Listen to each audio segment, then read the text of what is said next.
Oke, assalamualaikum warahmatullahi wabarakatuh. Welcome back to my YouTube channel. Oke, bersama saya Heru Setiawan. Kali ini kita akan bahas tentang kesetimbangan kimia. Kalau nggak salah sih ini harusnya materi kimia kelas 11 ya. Oke, di sini ada peta konsep yang akan kita bahas. Jadi keseimbangan kimia itu nanti kita akan bahas apa aja sih. Tapi nggak semua dibahas secara rinci. Maksudnya, jadi kalau misalkan nggak terlalu penting alias nggak terlalu berdampak pada pengerjaan soal, jadi nggak terlalu dalam gitu ya. Oke, jadi di sini keseimbangan kimia nanti akan dibahas secara definisinya gimana, terus kemudian ciri-cirinya itu apa, gitu ya.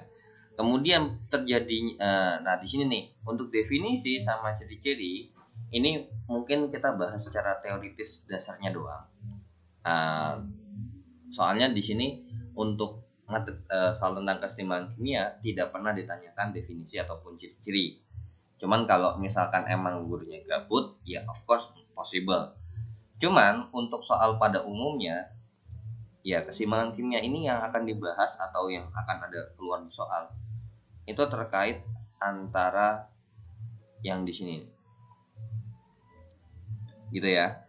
Jadi keseimbangan kimia namanya walaupun setimbang gitu ya, tapi kalau misalkan contoh deh di kehidupan sehari-hari pun kalau misalkan benda dalam kondisi setimbang pun atau dalam keadaan setimbang, ketika misalkan setimbang begini terus saya pok pok gitu pasti geser kan.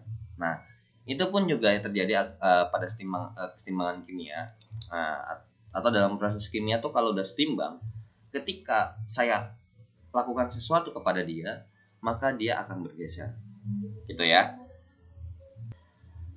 Nah di pergeseran kesetimbangannya, ya ini kesetimbangan ya didasari oleh asas ini ya Leclerc yang dipengaruhi oleh konsentrasi, suhu, volume, dan tekanan. Nanti kita akan belajar itu.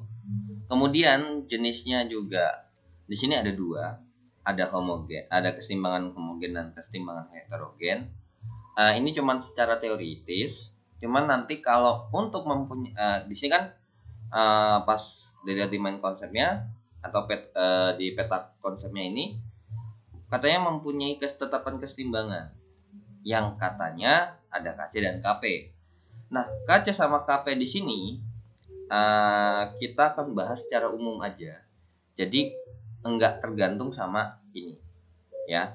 Jadi kalau misalkan kalau di buku-buku kan dikasih taunya keseimbangan homogen tuh ada sendiri caranya.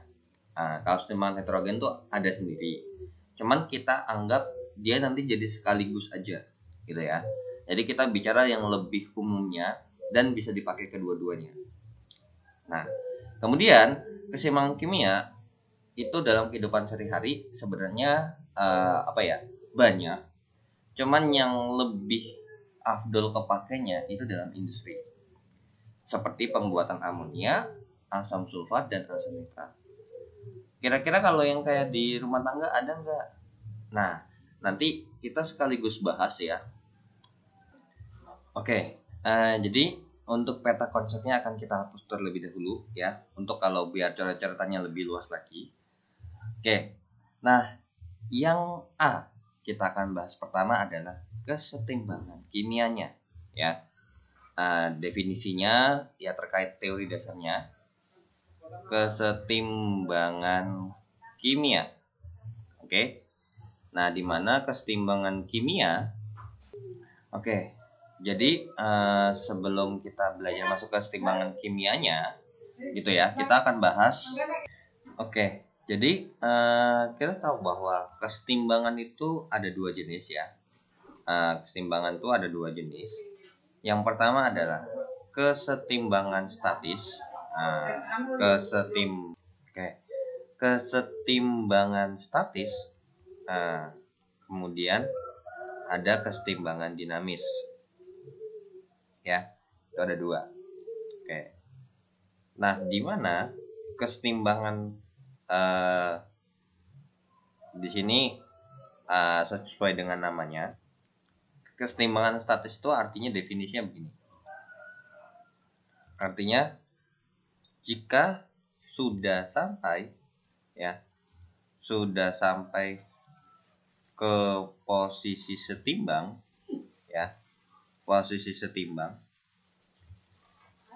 berarti tidak bergerak lagi tidak bergerak kembali. Contohnya kalau misalnya kita menaruh sesuatu gitu ya, misalkan jadi kalau misalkan saya punya sesuatu seperti ini, misalkan ada segitiga, kemudian di sini ada batangnya gitu ya. Nah, misalkan saya punya batangnya di sini. Nah, misal ini posisi setimbang, ini termasuk kesetimbangan statis. Kenapa? Karena misalnya kan kalau ini secara kalau fisika ya jatuhnya. Kalau fisika ini jatuhnya adalah ini keseimbangan benda tegar. Yang dimana sebenarnya kalau dari sini dia mempunyai misalkan di sini ada gayanya, misalkan F1. Kemudian di sini ke atas itu adalah F2 misalkan gitu ya. Nah, ada gayanya. Ya, terus dia setimbang nih ya. Misalkan dia setimbang, nah si hijaunya ini itu nggak bergerak lagi. Ya udah, standby di situ aja, nggak ngapa-ngapain. Jadi kalau kita bisa bilang benda plastik setelah posisi setimbang, bendanya nggak bergerak. Nah, berbeda. Nah, kalau kesetimbangan dinamis, jika sudah sampai ke posisi setimbang, jadi posisi setimbangnya ini terhadap gaya ya. Nah, tapi bedanya adalah benda di dalamnya. Jadi kalau ini biar definisinya sama aja ya. Kalau ini benda yang di dalamnya,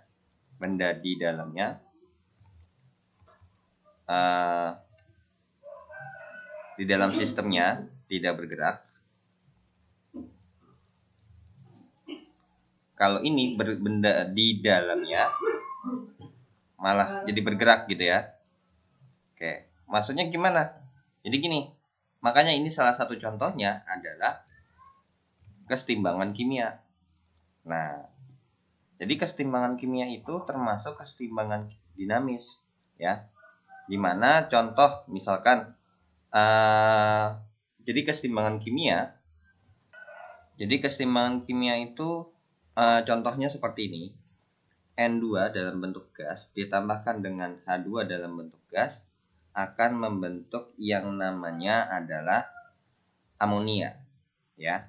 2NH3 dalam bentuk gas. Dan yang membedakan reaksi kesetimbangan dengan reaksi yang biasanya adalah panah bolak-balik. Nah, seperti ini. Ya, setengah-setengah ya. Cuman mungkin ada, kalau misalkan mungkin terbatas, ada yang nulisnya begini full, ada. Cuman biasanya lebih umumnya bentuk kesetimbangan itu reaksi kesetimbangan bikin panahnya setengah-setengah seperti ini, ya. Setengah di atas artinya bisa ke kanan dan setengah yang di bawah ini bisa ke kiri lagi. Nah, di mana di dalamnya ini itu bergerak, gitu ya. Nah, itulah yang termasuk dinamakan kesetimbangan dinamis. Nah, berarti kalau dalam kimia, kenapa kok bisa kita katakan setimbang? Nah, jadi gini, kesetimbangan kimia di sini, barulah kita bahas ya kesetimbangan kimia. Oke, jadi kesetimbangan kimia, tapi harus ada yang harus kalian perhatikan gitu adalah, yang pertama adalah terjadi prosesnya tertutup ya, terjadi pada sistem tertutup, yang dimana berarti tidak terjadi perubahan energi segala macam ya. Kalau misalkan lupa, kalian boleh cek lagi di materi termokimia. Nah, pada sistem tertutup, kemudian jangan lupa suhu dan tekanan tetap. Itu harus terjadinya pada sistem tertutup. Artinya kalau misalkan sistemnya terbuka, maka akan terjadi proses satu arah aja. Jadi namanya bukan kesetimbangan.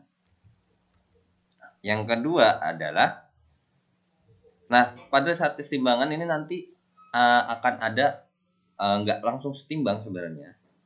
Jadi nanti ada kalanya bisa kita bilang bahwa kalau secara perhitungan logikanya adalah V1 sama dengan V2.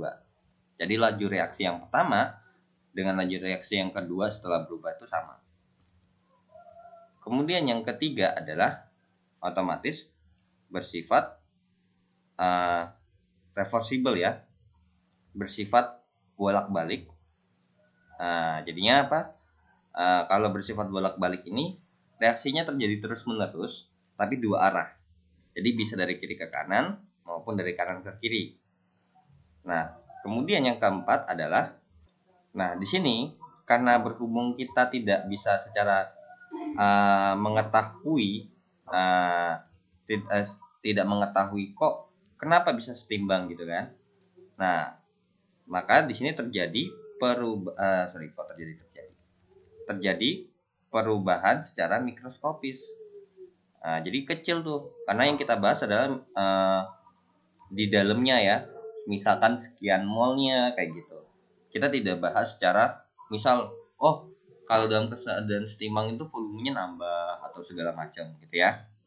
Nah, jadi terjadi perubahan secara mikroskopis, tidak terjadi perubahan secara makroskopis. Nah, terus kemudian jangan sampai lupa, pasti yang ini setiap komponen yang sebelum sama sesudah pasti ada, ya. Setiap komponen masih ada dalam kondisi sebelum maupun sesudah.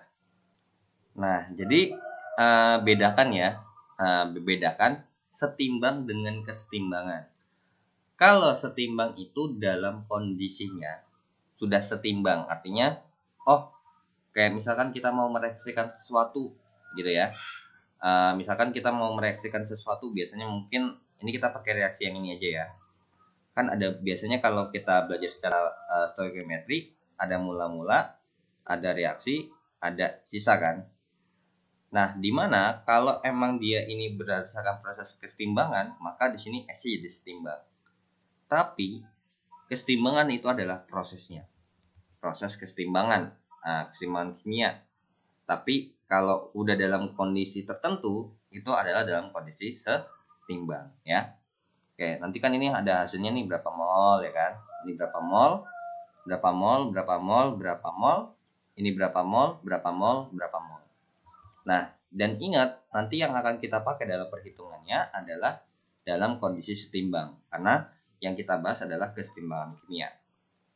Nah, jadi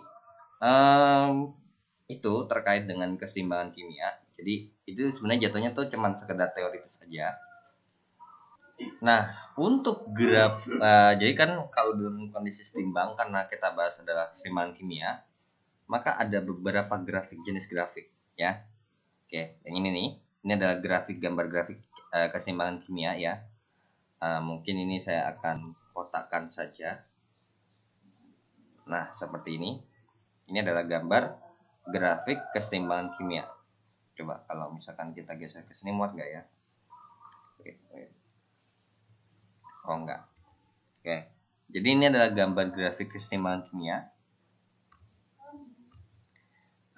Soalnya kenapa di sini saya bahas grafiknya, karena biar nggak bingung, karena ada beberapa yang mengatakan bahwa di buku tuh ada yang cuman nyantumin ini doang. Ini setimbang bukan? Setimbang. Oke. Soalnya untuk gambar jenis grafiknya itu biasa yang sering dipakai ya, biasa yang sering dipakai atau yang biasa saya sering lihat juga, itu adalah dua yang ini, dua yang kanan. Ya, dua yang kanan ini, kalau buku paket yang saya pakai untuk ngajar itu, dia pakai yang di sebelah kiri nih, kurang lebih seperti ini. Cuman saya pun juga sering lihatnya adalah yang kayak gini, bentuk grafik kesetimbangan. Nah, makanya kenapa sebenarnya gambar grafik kesetimbangan tuh ada 3 sebenarnya. Yang pertama adalah, kalau kalian perhatikan, ini kan ada PQRS ya. Kalau secara gambar grafik, otomatis kita tahu bahwa sebenarnya ini gambar grafik dari reaksi P ditambah Q dan menghasilkan R ditambah S. Nah, untuk yang A, berarti R sama S-nya pas terjadi terjadi kesetimbangan setelah terjadi reaksi, maka di sini bisa kita katakan berarti gambar grafiknya adalah gambar grafik produk lebih besar daripada reaktan. Yang kita ukur adalah posisi setelah di sini ya. Kita anggap titik setimbangnya di sini ya. Karena dia sudah mulai stabil. Kalau udah posisi masih kayak gini, kita belum bisa bilang setimbang. Di sini pun juga belum kita bisa setimbang. Jadi ketika kurang lebih dia udah mulai stabil sama. Jadi makanya di sini V1 sama dengan V2. Kalau belum, kita nggak bisa bilang itu langsung setimbang. Nah, jadi di sini nih, kalau kalian perhatikan ini ada gambar yang produknya, ini adalah reaktannya. Nah, di sini pun juga sama. Kalau di sini adalah produknya lebih kecil daripada reaktan. Ini yang kita bahas adalah, kalian perhatikan ya, di sini adalah N. Mungkin saya kasih kurung siku biar lebih afdol lagi. Karena kalau kita bahas tentang konsentrasi, berarti kita kasih kurung siku biar lebih memantapkan saja, ya. Oke. Nah, di sini yang kita ambil adalah posisinya kurang lebih di sini, ya. Di sini. Nah, jadi nggak dari awal ya, tapi ketika kondisi dia sudah mulai gambar grafiknya lurus. Nah, kalau di sini yang gambar yang ketiga, ini adalah konsentrasi produk sama dengan konsentrasi reaktan. Jadi di sini misalkan 2 mol, di sini 2 mol. Tapi kalau yang ini, berarti kalau di sininya 1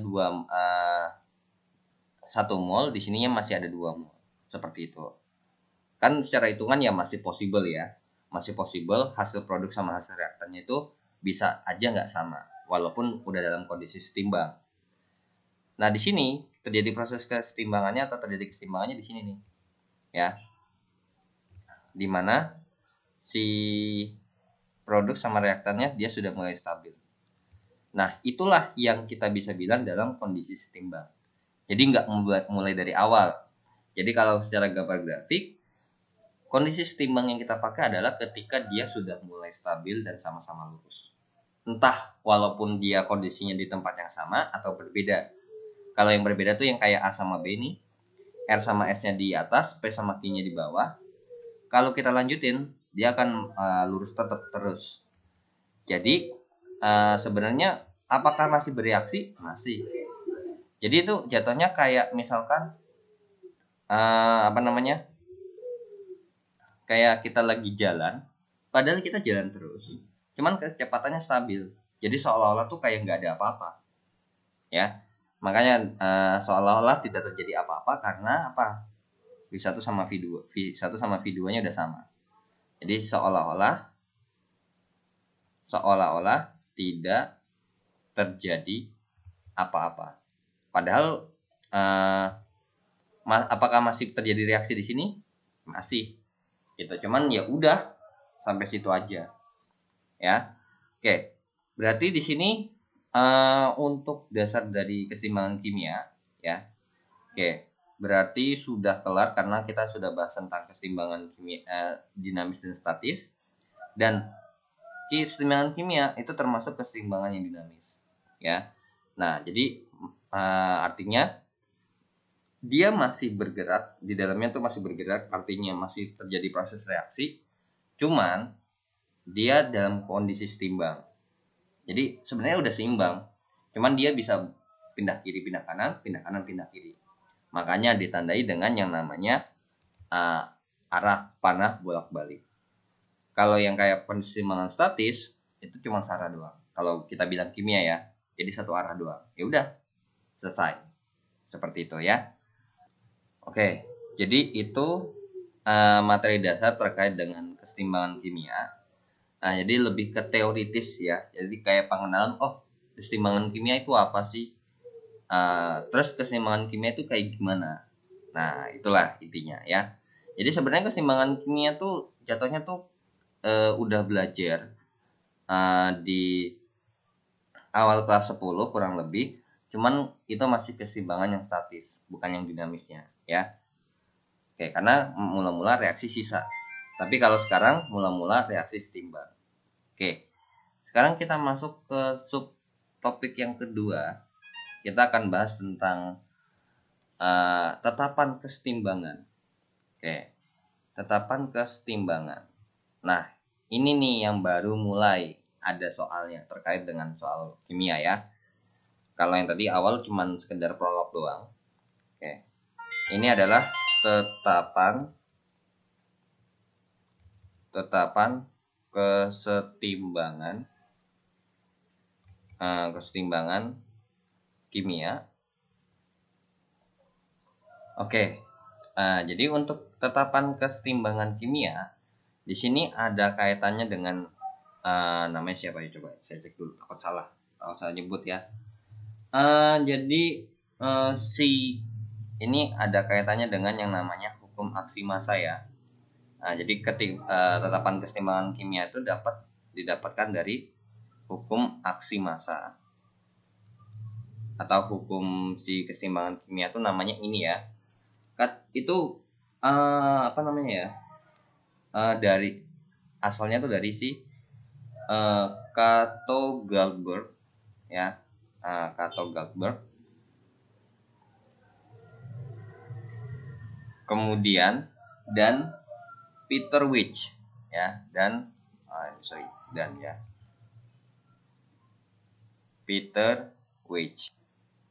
Nah, di sini katanya si Cato Goldberg sama Peter Witch ini dia berhasil merumuskan hubungan antara konsentrasi dalam kondisi setimbang. Nah, yang dikenal dengan hukum aksi massa atau hukum kesetimbangan kimia ya, kalau kita bisa bilang, atau hukum kesetimbangan kimia.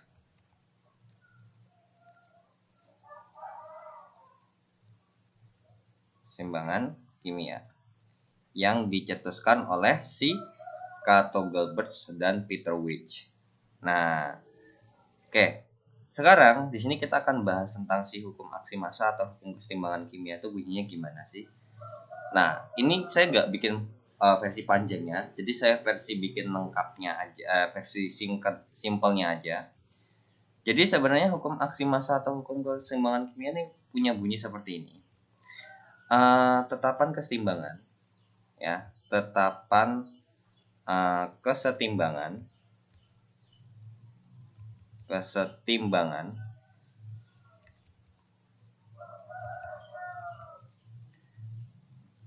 adalah perbandingan hasil kali konsentrasi produk ya, produk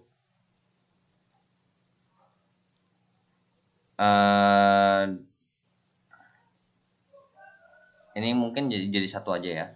Hasil konsentrasi produk perbandingan sekali konsentrasi produk dengan hasil kali konsentrasi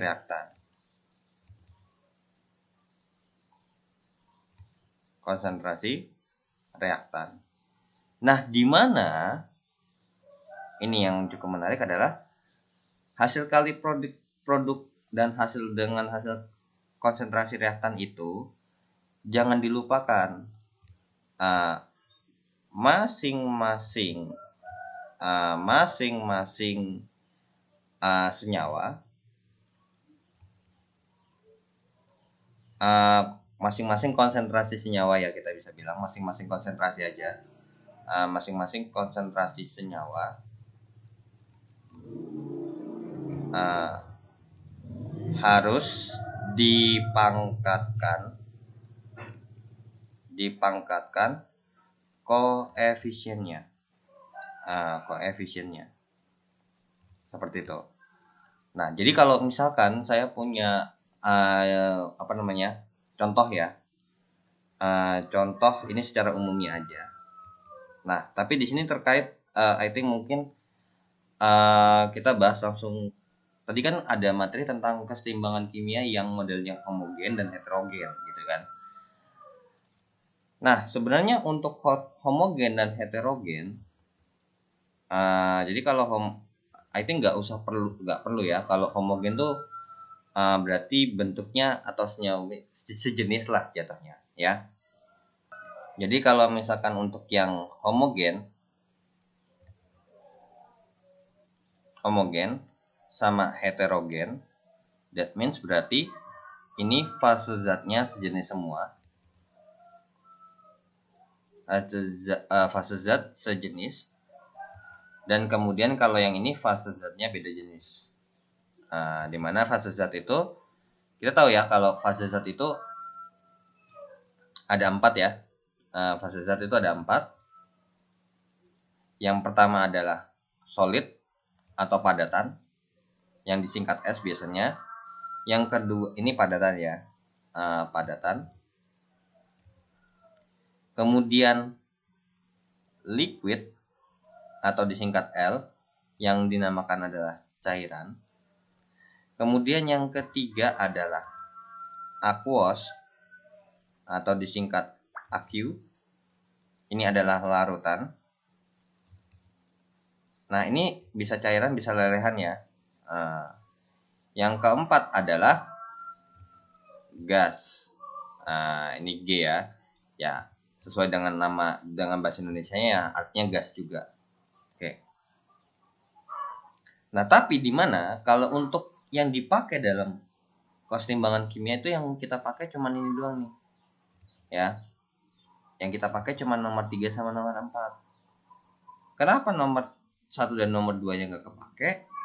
Karena kalau yang nomor 1 dan nomor 2 yang di sini ya, nomor 1 dan nomor 2 yang di sini itu memiliki ya,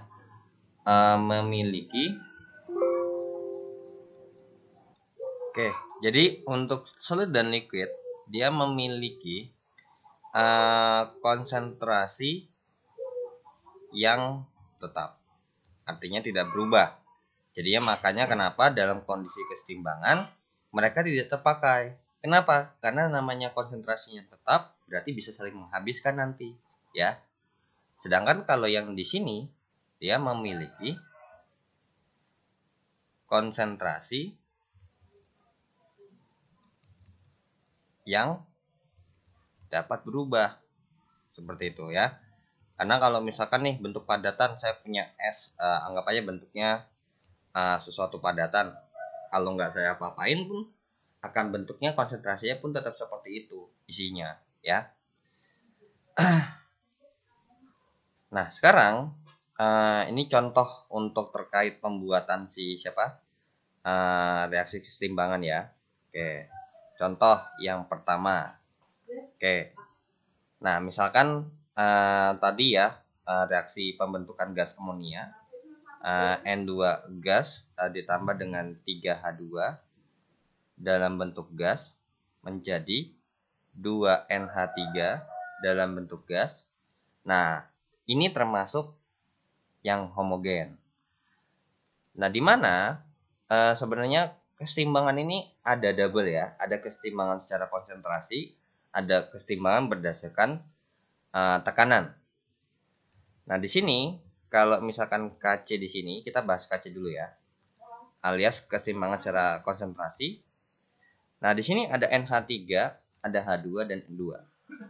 Kalau kita ikutin rumus yang atas adalah perbandingan hasil kali konsentrasi produk dengan hasil kali konsentrasi reaktan. Nah, di sini NH3-nya produknya cuma ada satu doang, satu jenis produk, yaitu adalah NH3. Nah, NH3, ingat kalau supaya konsentrasi dikurung sikukan, terus per hasil kali konsentrasi reaktannya. Nah, reaktannya ada dua model, ada dua ya, ada dua, N2 dengan H2. Nah, seperti ini. Nah, kemudian di sini kan ada pangkatnya nih, ya, ada pangkatnya. Ini ada pangkat 2. Taruh di sini pangkat 2. Kemudian di sini ada pangkat 3, di sini pangkat 1 ya. Jadi ini pangkat 1, ini pangkat 3. Nah, itulah yang dinamakan hasil kali konsentrasi produk dengan hasil kali konsentrasi reaktan, tapi dengan syarat jangan lupa masing-masing konsentrasi senyawa harus dipangkatkan koefisiennya. Jadi tetapan kesetimbangan konsentrasinya persamaannya adalah seperti ini. Dan ini akan berlaku juga untuk kesetimbangan tekanan. Nah, cuman bedanya adalah kalau konsentrasi ya pakainya konsentrasi. Kalau kesetimbangan tekanan yang dipakai adalah data tekanan. Jadi P-nya NH3 dipangkatkan 2 per P-nya N2 dipangkatkan 1 dikalikan dengan P-nya si H2 dipangkatkan 3. Nah, cuman ganti aja. Kalau ini konsentrasi, kalau ini adalah tekanannya. Sehingga persamaan tetapan kesetimbangan tekanannya adalah seperti ini. Gitu ya. Itu untuk dasarnya terlebih dahulu. Oke, contoh yang kedua ya. Oke. Nah, untuk soal nomor 2 ya. Oke, tapi sebelum lanjut ke nomor 2, di sini ada something problem ya untuk nomor satunya. Karena ini salah ya. Harusnya kan bentuknya kesetimbangan berarti begini panahnya. Oke, untuk nomor 2 di sini udah termasuk yang heterogen ya, bukan yang homogen lagi. Jadi kalau kalian perhatikan, maka di sini saya garis bawahi ada yang bentuknya solid, atau saya kotakin lah ya yang bentuknya solid, selain gas lah intinya. Apa yang akan terjadi? Nah, ini tidak akan terpakai di perhitungan atau penetapan dalam membentuk konstanta keseimbangan kimia atau tetapan keseimbangan kimia. Jadi di sini kalau kita mau menghitung Kc-nya, maka yang kita hitung adalah si cuman H2O sama CO2 doang. Jadinya berarti di sini H2O dipangkatkan 1 dikalikan dengan CO2 dipangkatkan 1. Pernya ada nggak? Pernya nggak ada. Kenapa? Karena reaktannya udah nggak dipakai. Ya, karena bentuknya adalah solid.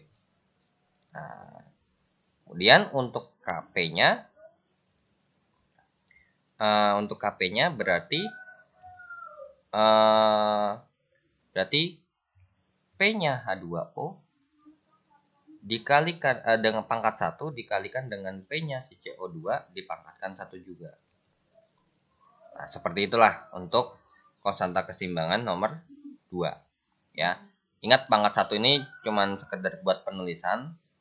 Kalau nanti disuruh hasilin, satunya nggak usah ditulis. Nah, jadi biar paham aja. Oke, kemudian yang nomor 3, di sini ada nggak yang bentuk solid? Ada. Nih, SnO2 sama Sn. So, di sini kita akan hilangkan dari perhitungan kesetimbangannya. Maka dalam perhitungan kesetimbangan secara konsentrasi, maka konsentrasi siapa? Produknya cuma si H2O doang yang diikutin. H2O dipangkatkan 2 ya, karena dipangkatkan koefisiennya, per H2 dipangkatkan koefisiennya. Untuk Kp-nya berarti ini dalam kurung aja ya, dalam kurung biasa, bukan dalam kurung siku lagi. Dalam kurung biasa aja ini, sorry ya. Nah, ini berarti P-nya H2O pangkat 2 per P-nya H2 dipangkatkan 2 juga. Jadi ini adalah bentuk kesetimbangan tekanannya. Ya, bentuk tetapan kesetimbangan kimia dari nomor 3. Nah, kemudian ini contoh untuk penentuan ketetapan kesetimbangannya ya. Nah, nanti untuk masalah contoh soal tentang hitungan aslinya. Jadi ini sebenarnya hitungan dasarnya enggak hitungan sih. Jadinya jatuh cuma teori dasarnya. Nanti untuk yang dimasukkan ke dalam sini itu nanti biasanya dikasih tahu di soal. Ya, misalkan berapa konsentrasinya masukin. Makanya untuk materi ini kalian harus jangan sampai lupa yang namanya rumus N sama dengan G per MR, M sama dengan N kali V, seperti itu ya, rumus-rumus dasar terkait dengan konsep mol. Dan jangan lupa perhitungan secara stoikiometrinya, jangan sampai lupa. Karena itu kalau misalkan perhitungan secara stoikiometrinya buta banget, ya udah fix ngerjain soal hitungan di keseimbangan kimia pun akan sulit. Ya. Oke. Di sini ada yang menarik juga kalau misalkan saya mau hubungkan. Oke, jadi di sini ada yang namanya hubungan antara Kp dengan Kc dengan Kp. Nah, hubungannya gimana sih? Mungkin kalau misalkan nggak mau tahu, misalkan maksudnya nggak mau tahu prosesnya kayak gimana, dia langsung nih ada rumusnya. Kp sama dengan Kc dikalikan dengan RT pangkat delta N. Tuh. Cuman dapat dari mana? Jadi ini dasarnya adalah dari persamaan gas ideal yang PV sama dengan N kali R kali T. Di mana di sini P-nya sama dengan N per V dikali R dikali T. Nah, di mana di sini P itu sama dengan, kalau secara kimia berarti N per V itu setara dengan konsentrasi. Ya. Sorry, M itu sama dengan M per V ya. Kalau N sama dengan M kali V dikali R dikali T. Sehingga dari sinilah muncul hubungan Kp sama dengan Kc dikali R kali T pangkat delta N. Nah, di mana untuk delta N-nya tersendiri, ini delta N-nya itu keterangannya adalah selisih koefisien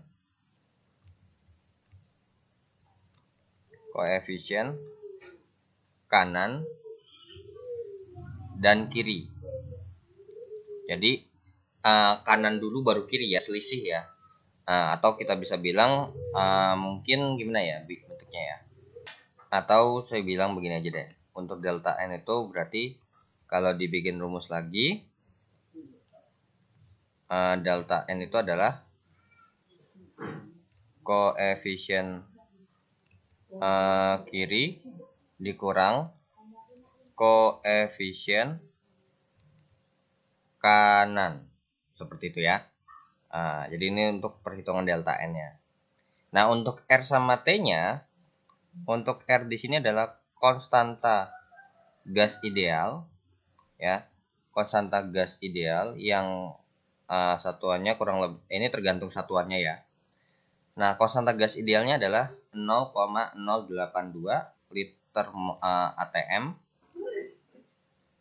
per mol Kelvin.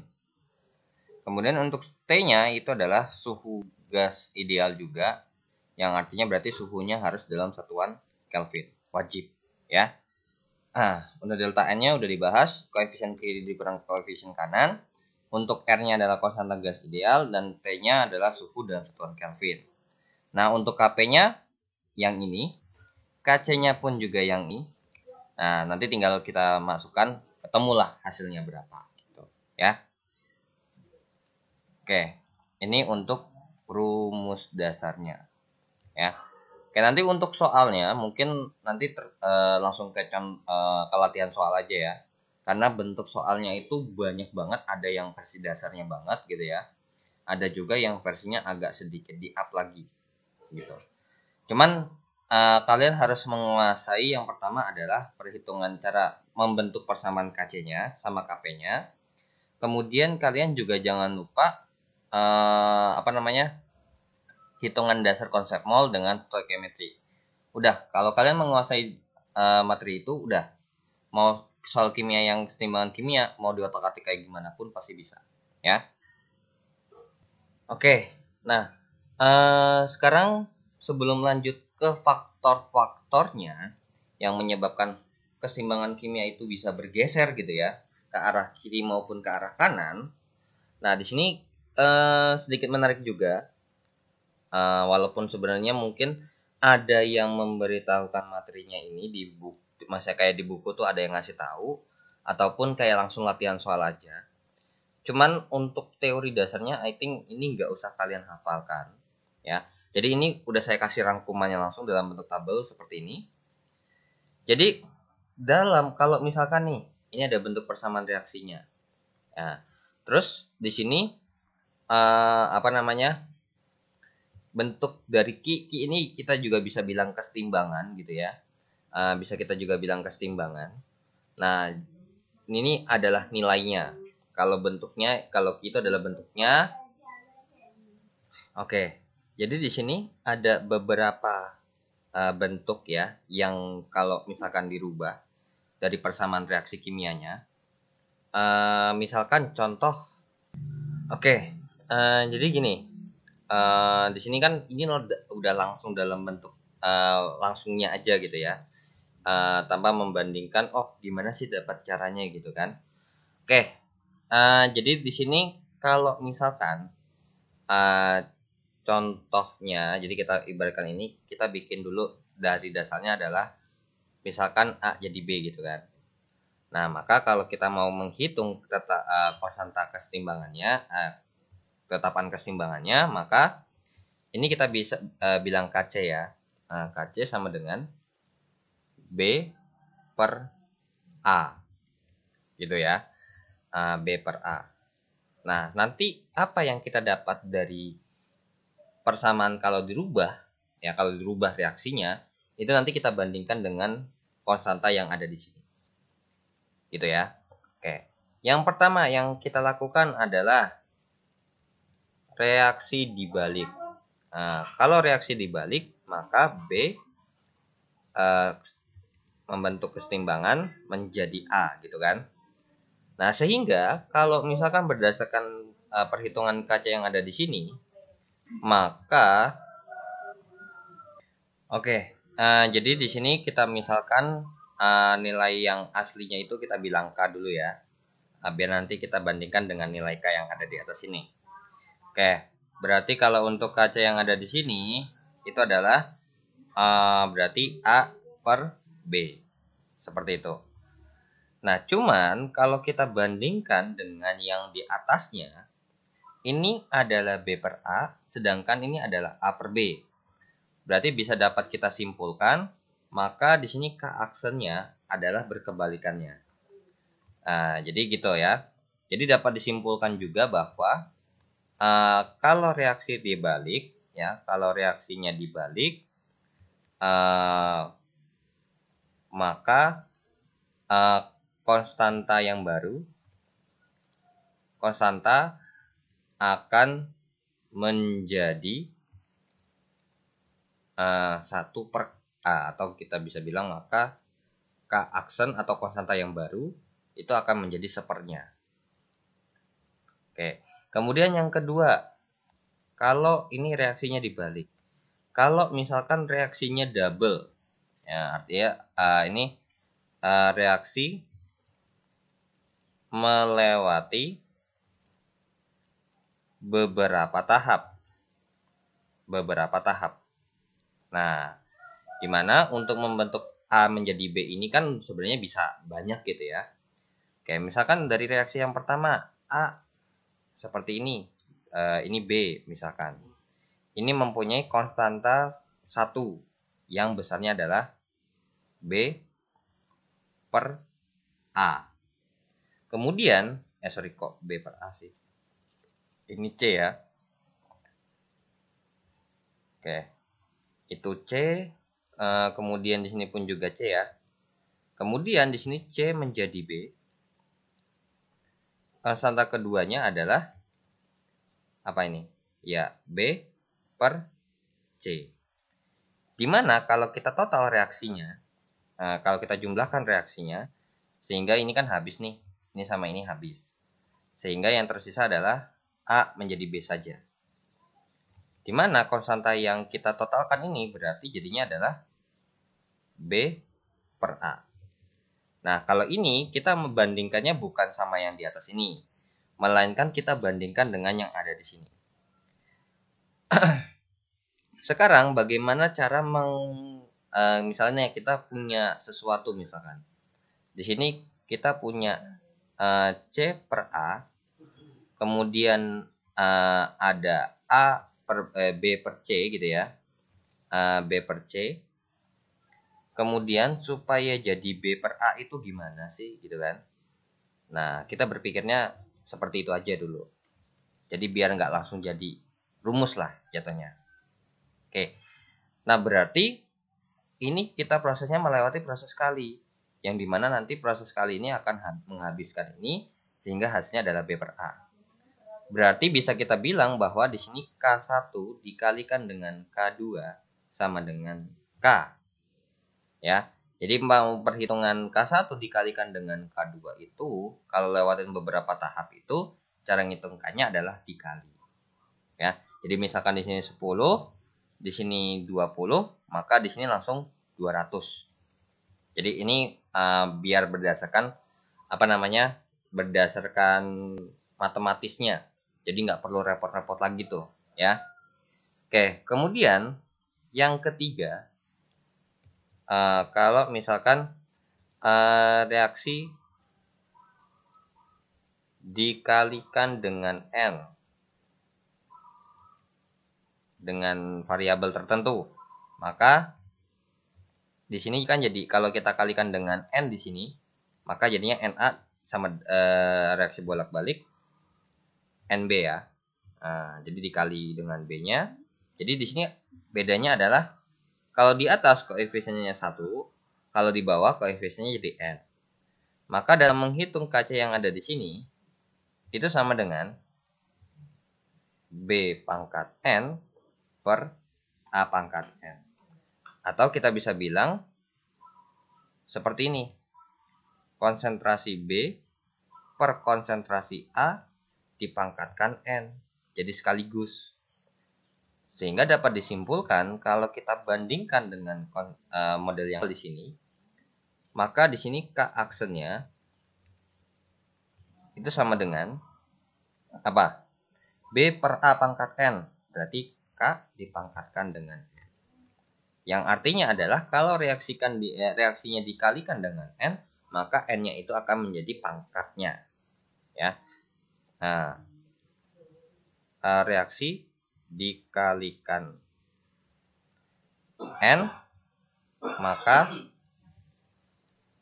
N akan menjadi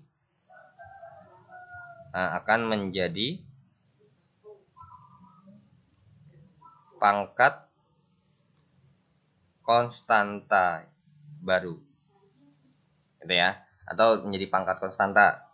Nah, kalau misalkan reaksinya melewati beberapa tahap, itu tidak merubah nilai K-nya.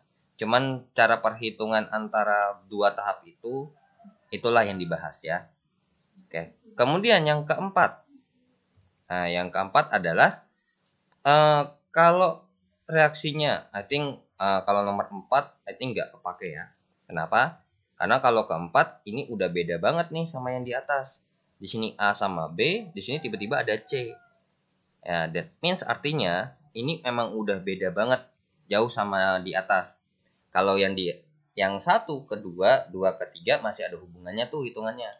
Tapi kalau yang keempat udah nggak pakai lagi. Jadi di sini mungkin nomor 4-nya nggak saya bahas karena ini jatuhnya kayak kita ngitung kesetimbangan biasa. Dan kalau kita bandingin, masa ini sama ini hubungannya apa gitu loh, nggak ada. Oke. Bahkan di sini A sama B-nya kalau misalkan ini gas, maka A sama B-nya dikali karena sama-sama di reaktan. Sedangkan di sini B-nya produk, A-nya reaktan, jadi beda ya. Oke. Ini nomor 4, ini saya hilangkan saja ya, alias mungkin saya hapus saja. Jadi nggak termasuk ya. Nah, kalau misalkan saya ganti-ganti, dia nggak berubah. Ya gimana? Itu udah pasti berubah konstantanya. Kenapa konstantanya sudah berubah? Karena persamaan reaksinya aja udah beda, gitu loh. Jadi nggak ada kaitannya banget sama perhitungan angka yang ada di reaksi, gitu. Kalau misalkan yang nomor 1, make sense ya. Misal di sini 10, ini 10. Berarti kalau misalkan reaksi dibalik jadi 1/10, gitu ya. Nah, yang ada kaitannya dengan langsung yang di sini itu pun juga yang nomor 3. Kalau ini reaksinya dikalikan dengan 3, maka di sini K aksennya jadinya 10 pangkat 3. Nah, kalau yang di nomor 2 itu cuman jelasin kalau misalkan lewat 2 tahap itu ngitung K-nya gimana sih. Kalau dikasih tahu K-nya aja. Nah, cara ngitungnya tuh langsung dikali aja. Walaupun sebenarnya bisa kita otak-atik gitu loh. Ya. Sebenarnya bisa kita otak-atik sehingga menemukan rumus yang ada di sini. Jadi rumus-rumus yang ada di sini nih sebenarnya bisa kita otak-atik sendiri sebenarnya. Jadi nggak wajib harus dihafalkan, ya. Cuman kalau emang mau kalian hafalin atau kalian mau ingat-ingat ya monggo, saya nggak ngelarang. Kalian udah SMA gitu ya. Cuman lebih alangkah baiknya kalian ngerti konsepnya, gitu ya. Oke, sekarang kita lanjutkan. Kita lanjutkan ke materi tentang subnya tentang faktor pergeseran kesetimbangan, gitu ya. Oke, yang C berarti ya. Yang C itu adalah yang C adalah faktor-faktor pergeseran kesetimbangan gitu ya. Pergeseran kesetimbangan. Oke, berarti di sini di sini juga ada ya rangkuman terkait dengan yang saya berikan gitu ya. Oke, jadi kalau pergeseran kesetimbangan, nah seperti ini kurang lebih gitu ya. Oke, jadi pengaruh ada beberapa faktor ya. Jadi sebenarnya yang kita harus ingat utama itu ada 3 sebenarnya. Pertama adalah konsentrasi. Nah, kalau konsentrasinya misalkan ya, berarti jadi dengan syarat gini ya. Ini kita bilang ada persamaan umumnya itu adalah ini reaktan ya. Ini adalah reaktan menjadi sebuah produk dan berbentuk bolak-balik ya. Nah, berarti kalau konsentrasinya itu dirubah, maka si reaktannya ini juga sama pergeseran kesetimbangan pun akan berubah. Cuman tergantung siapa yang ditambahin. Nah, kalau misalkan contoh ya, misalkan logikanya gini. Misalkan reaktannya saya tambahin. Kira-kira produknya nambah banyak nggak? Iya, akan tambah banyak.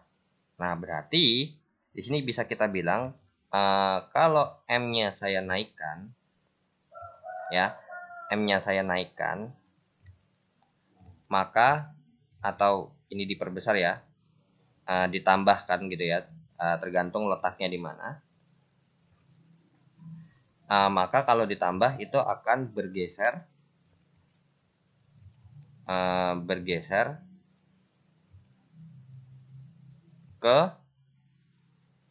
ke lawan arah gitu ya, bergeser ke arah bergeser berlawanan arah ya, berlawanan arah dari yang ditambahkan. Nah, kalau dikurangi kalau dikurangi konsentrasinya, maka kalau dikurangi maka arah pergeserannya adalah bergeser searah gitu ya. Bergeser searah dengan yang ditambahkan. Nah, dikurangi ya. Jadi kalau misalkan jatuhnya tuh kalau di sini dirinci, kalau kita tambahin reaktannya, maka reaksinya bergeser ke arah produk. Kalau reaktannya saya kurangi, maka berkebalikan seperti ini. Tapi kalau produknya saya tambahin, maka akan geser ke reaktan. Kalau kita kurangi produknya, ini kita down, maka dia akan geser ke produknya itu sendiri. Ya. Nah, jadi searah dengan yang dikurangi atau ke arah gitu ya. Bergeser ke arah yang ditambahkan. Gimana ya bagusnya ya bahasanya? Oke, I think kalian kalau nanti catat ya, kalau kalian mencatat materi ini, kalian boleh pakai bahasa kalian sendiri gitu ya. Soalnya kalau saya lebih nyamannya kata-katanya seperti ini. Jadi kalau konsentrasinya saya tambahkan, berarti lawan arah nih dengan yang saya tambahin. Artinya apa? Kalau saya tambahin reaktan, maka produknya akan geser ke produk. Tapi sebaliknya, kalau saya tambahin produknya, maka dia akan geser ke saya. Kalau kalau saya dikurangi, maka gesernya ke saya. Tapi kalau dia yang dikurangi, maka akan gesernya ke arah dia. Tuh, itu yang pertama. Yang kedua adalah, nah, ini tekanan sama volume, ini bisa jadi satu ya. Tekanan dan volume, karena saling keterkaitan. Nah, dimana di sini notes yang harus kalian ingat adalah P itu dengan V, atau kita bisa bilang hubungannya begini ya, berbanding terbalik atau sebanding dengan seper V, alias kita bisa bilang B P berbanding terbalik dengan V. Nah, dimana kalau misalkan ini dia berbalik, berarti artinya di sini akan ada dua juga sama, ya, akan ada dua model juga. Maka yang akan model yang pertama adalah kalau tekanan diperbesar. Kalau tekanan diperbesar itu berarti tekanan diperbesar,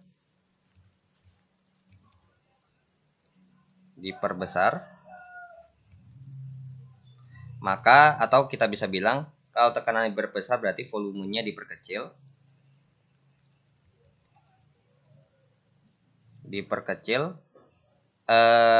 Ini geser ke mol lebih sedikit.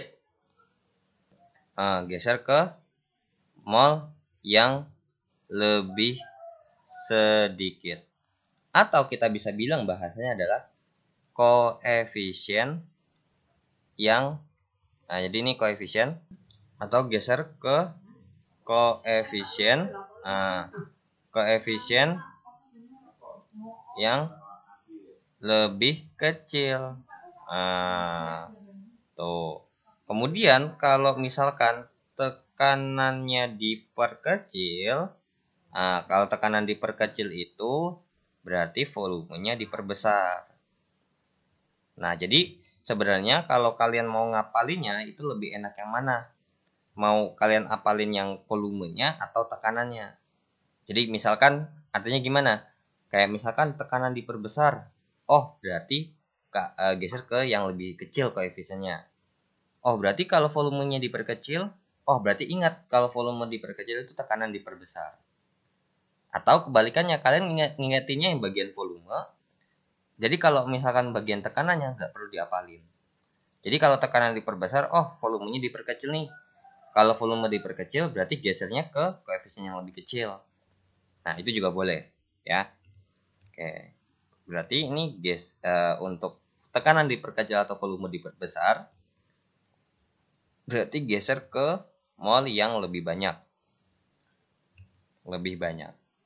Atau bahasanya biar gampang, karena perhitungan mol itu, ingat ya, secara stoichiometri kan perbandingan mol itu setara dengan perbandingan koefisien. Berarti kalau kita mau bandingin mol, tapi kalau molnya nggak ada, ya kita bisa bandingin koefisien. Makanya di sini biar lebih gampangnya adalah kalau geser ke mol yang lebih banyak, berarti gesernya ke koefisien yang lebih besar. Kemudian yang ketiga adalah suhu. Nah, kalau suhu gimana nih? Nah, kalau suhu berarti ini ada dua jawaban juga nih. Yang pertama adalah kalau suhu diperbesar,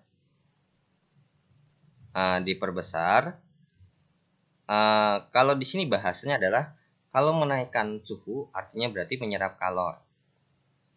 Nah, menyerap kalor kan? Oke, menyerap kalor, atau kita bikin bahasa paling gampangnya adalah seperti ini. Geser ke arah atau geser ke arah, atau kita bisa bilang reaksinya endotherm gitu ya, atau arah geser ke arah endotherm, artinya yang delta H-nya positif. Nah, bagaimana kalau suhu diperkecil? Nah, kalau suhu diperkecil, kalau suhunya diperkecil, maka akan terjadi pelepasan kalor. Nah, kalau suhunya diperkecil akan terjadi pelepasan kalor, atau kita bisa bilang gesernya ke arah exotherm. Ke arah exotherm, atau yang delta H-nya adalah minus. Artinya apa? Kalau yang nomor 3, kalau yang nomor 1 kan kita cuma tinggal perhatiin siapa yang ditambahin, siapa yang dikurangin. Kalau ditambahin, biasanya berlawanan arah dengan yang ditambahin. Harusnya kan kalau misalkan saya ditambahin berarti sayanya nambah banyak. Tapi tidak begitu. Kalau saya ditambahin maka hasil yang saya keluarin itu makin banyak, alias hasilnya yang dibahas. Tapi kalau saya dikurangi, maka saya yang berkurang, bukan dia yang berkurang. Seperti itu ya. Nah, kalau tekanan sama volume dan suhu itu benar-benar harus aware terhadap jenis reaksinya gimana. Makanya nomor 2 dan nomor 3 ini kalian harus aware banget. I think sebenarnya nomor 1 pun boleh. Maksudnya emang ada hubungan sama reaksi. Cuman untuk nomor 2 dan 3 ini kalian harus aware banget. Karena apa? Karena kalau kalian nggak memperhatikan yang pertama, yang kedua nih ya, yang kedua dulu nih, yang tekanan sama volume. Kalau koefisiennya kalian nggak perhatikan, terus sama bentuk fasenya juga nggak diperhatikan, itu krusial banget. Itu kesalahan fatal. Begitu juga kalau suhu, kalian harus perhatikan reaksinya apa, delta H-nya gimana. Kalau misalkan ternyata saya punya reaksi yang deltanya hanya minus, tapi suhunya diperkecil nih, berarti reaksinya harus saya tuker, Pak. Gitu. Jadi delta H-nya harus minus, harus plus ya berarti. Saya punya delta H minus ke kanan nih, misalkan saya punya reaksi bla bla bla bla, delta H-nya minus. Maka kalau suhunya diperkecil, ya udah polosan ikutin. Tapi kalau kalau suhunya diperbesar, maka kebalikannya. Jadi saya harus bikin dulu endotherm, baru itulah jawabannya. Ya. Nah, dan khusus untuk suhu, kalau misalkan untuk konsentrasi dan tekanan serta volume tidak berpengaruh terhadap nilai K, kalau untuk suhu ini merubah nilai dari K, baik KC maupun KP. Nah, cuman untuk berubahnya gimana enggak dibandingin sih ya, enggak terlalu fokus ke situ. Intinya kalau untuk pergeseran kesetimbangan itu palingan mungkin ditanya teorinya aja, nggak ada sampai kayak misalkan menghitung KC-nya gimana, KP-nya gimana gitu ya. Oke, tapi kalian boleh nih, cuman I think untuk masalah meningkat atau menurun nggak dibahas rinci untuk materi yang ini, karena emang nggak terlalu fokus ke situ. Cuman kalian boleh tambahkan untuk kalau misalkan nih ternyata delta H-nya positif, maka kalau menaikkan suhu KP-nya meningkat gitu ya. Terus kalau misalkan menurun kalau delta H-nya minus, seperti itu ya. Dan berkebalikanlah jatuhnya antara menurunkan T. Kalau menurunkan suhu, berarti kalau delta H-nya minus ya udah, berarti hasilnya akan lebih gede gitu kan. Oke, yang keempat adalah sebenarnya ini nggak ada kaitannya. Nah, ini bedanya adalah yang keempat ini adalah katalis. Kalau katalis itu nggak ada kaitannya dengan pergeseran kesetimbangan. Cuman gunanya adalah untuk mempercepat reaksi. Makanya untuk katalis itu tidak ada hubungannya dengan pergeseran kesetimbangan. Ya. Oke. Atau boleh ditambahin seperti ini, katalis hanya mempercepat reaksi. Nggak ada hubungannya sama gesernya ke arah mana. Oke, itulah faktor-faktor pergeseran kesetimbangan. Jadi kalau kalian, terutama yang nomor 2 yang tekanan dan volume, kalian boleh ngapalin salah satu aja biar lebih gampang. Misalkan contoh, saya mau ngapalin yang volumenya aja. Kalau saya tahu apal volume, maka pasti saya akan apalin tekanan. Artinya apa? Kalau volumenya diperkecil, berarti geser ke koefisien lebih kecil. Nah, yang artinya apa? Kalau misalkan ini tekanannya diperbesar, itu pun akan sama dengan yang volumenya diperkecil. Begitu juga sebaliknya, ya.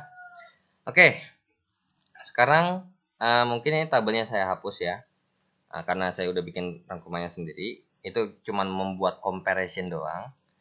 Nah, sekarang di sini masuk ke contoh soalnya saja, biar tahu, terutama yang ini ya, yang suhu ini. Oke, untuk contohnya saya nyontek dulu ya. Oke.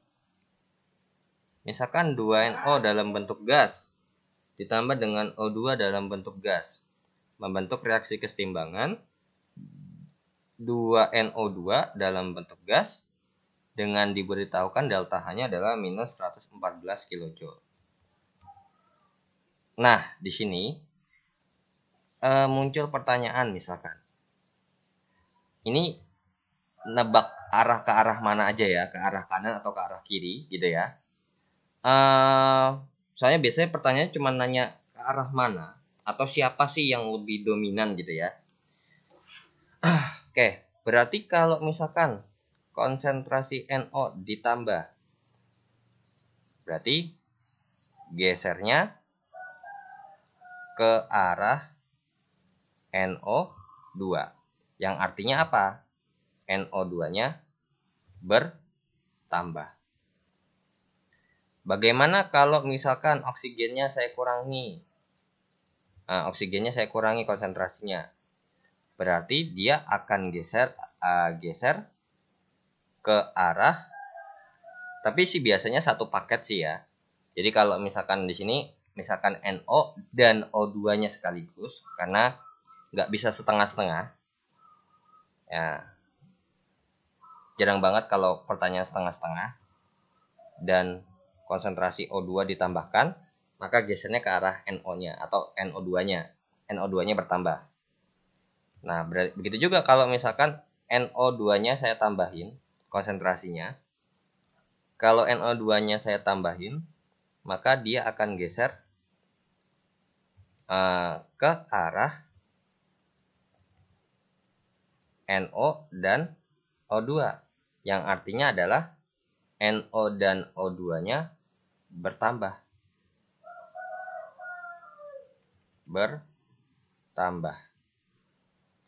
Kemudian kalau saya perlakukan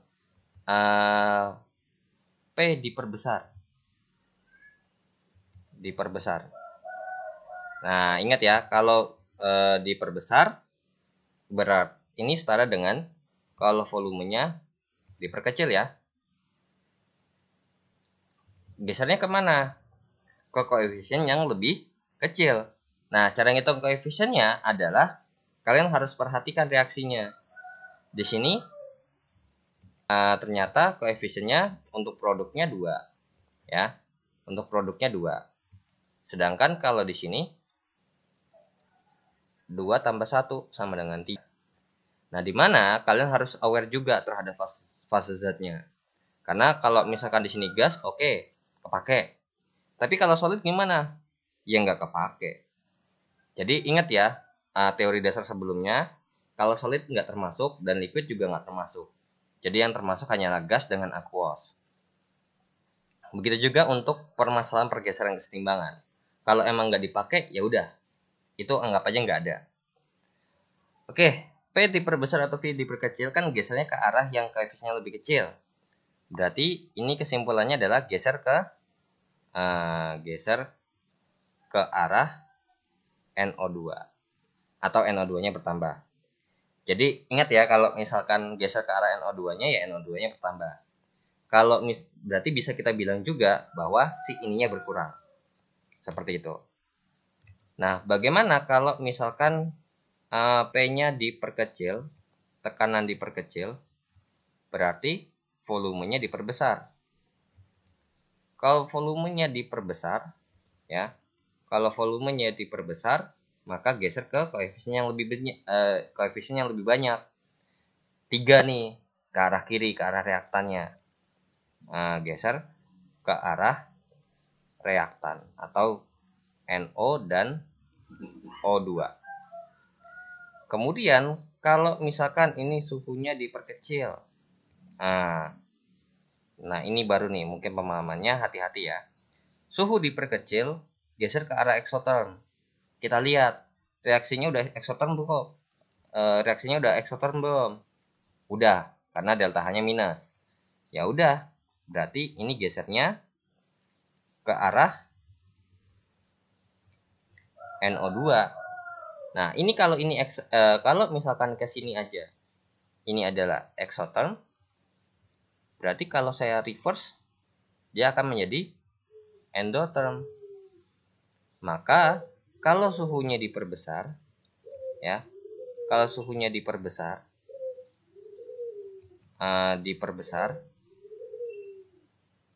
maka gesernya ke arah ya NO dan O2. Karena reaksi endothermnya ke kiri. Kalau ini kenapa ke arah NO2, ke arah kanan? Karena eksothermnya ya udah bener pas ke kanan. Kalau yang suhu diperbesar, endotherm ke kiri. Maka ya ikutin arah endothermnya kemana. Jadi kalau misalkan di sini positif, maka kalau suhunya diperbesar, gesernya ke arah kanan, karena kanannya endotherm. Kalau suhunya diperkecil, berarti ke arah kiri, karena kirinya jadi exotherm. Begitu jatuhnya ya. Jadi kalau untuk yang nomor 2 dan nomor 3 harus aware banget terhadap reaksinya gimana. Karena kalau untuk nomor 1, kalau kalian nggak aware sama reaksinya, kalian yang penting tahu reaksinya gimana, ya udah cukup. Apa jadi apa gitu aja. Tapi kalau nomor 2 sama 3, kalian harus aware banget terhadap fase zatnya iya, terus koefisiennya iya, terus jenis reaksinya gimana. Gitu ya. Karena sampai salah baca, kayak misalkan ternyata ada solid nih, tapi solidnya ternyata dipakai juga. Ya of course, itu jatuhnya ya kayak krusial banget, fatal lah ya. Kayak misalkan mungkin kalau misalkan kita pakai, ternyata kalau kita pakai sama nggak pakai nih yang solid, ternyata jawabannya sama aja. Mungkin sama-sama lebih kecil atau sama-sama lebih besar, hoki berarti. Tapi kalau misalkan kita pakai jadi sama dengan, tapi kalau nggak dipakai malah jadi lebih kecil atau lebih besar, nah itu yang krusial ya. Oke, I think untuk yang sub D ya, yang tentang aplikasinya nggak saya bahas. Pertama alasannya karena emang di soal tuh jarang banget bahas tentang ininya, cuman jatuhnya tuh kayak pengetahuan aja. Kalau kayak misalkan reaksi Haber-Bosch itu gimana sih, atau reaksi pembentukan asam sulfat gimana sih, seperti itu. Nah, jadi kayak misalkan pembentukan amonia, contohnya kayak tadi N2 tambah 3H2, reaksi bolak-balik jadi 2NH3, seperti itu. Nah, terus juga sama pembentukan asam sulfat. Pembentukan asam sulfat itu sebelum terjadi asam sulfat, ada SO2 ditambah dengan O2 menjadi reaksi bolak-balik SO3 ya. Nah, sehingga kalau misalkan kita bikin, nah ini reaksinya kita setarakan, ini 2, di sini 2. Nah, jadi di sini ketika SO3-nya baru nanti ditambah dengan ada H2O, jadinya H2SO4. Seperti itu ya. Seperti inilah pembentukan asam sulfat, dan di mana reaksi yang terjadi di reaksi kesetimbangan adalah reaksi yang di sininya. Kalau di amonia kan emang amonia tuh prosesnya cuma satu doang ya. N2 tambah 3H2 menjadi 2NH3. Tapi ingat, ini bisa berkebalikan reaksinya, reaksi bolak-balik. Dengan delta H-nya adalah minus sekian. Seperti itu. Jadi cuman kayak sekedar ngasih tahu aja, info aja gitu loh. Nggak terlalu harus, wah harus ngerti banget. Nggak ngerti, nggak bisa. Nggak cuma sekedar kayak pengetahuan umum aja. Cuman kalau kalian mau lebih tahu, sebenarnya mungkin kalau di sekolah ada buku paket harusnya ada sih ya. Atau kalian tinggal search aja contoh reaksi kesetimbangan kimia dalam kehidupan sehari-hari. Nah, palingan cuma teorinya isi itu ya. Oke, untuk terkait soal ya yang tadi misalkan terutama ya tentang reaksi perhitungan tetapan kesetimbangan, mungkin langsung aja ke latihan soalnya aja. Oke? Karena kalau misalkan kita bahas di sini, kalau kita bahas di materinya, takutnya kelamaan videonya. Oke? Akhir kata dari saya, terima kasih yang sudah nonton video ini dan terima kasih yang sudah subscribe dan donasi di saweria.co, dan jangan lupa di-share dan di-subscribe jika bermanfaat. Assalamualaikum warahmatullahi wabarakatuh. Bye bye, see you in the next video.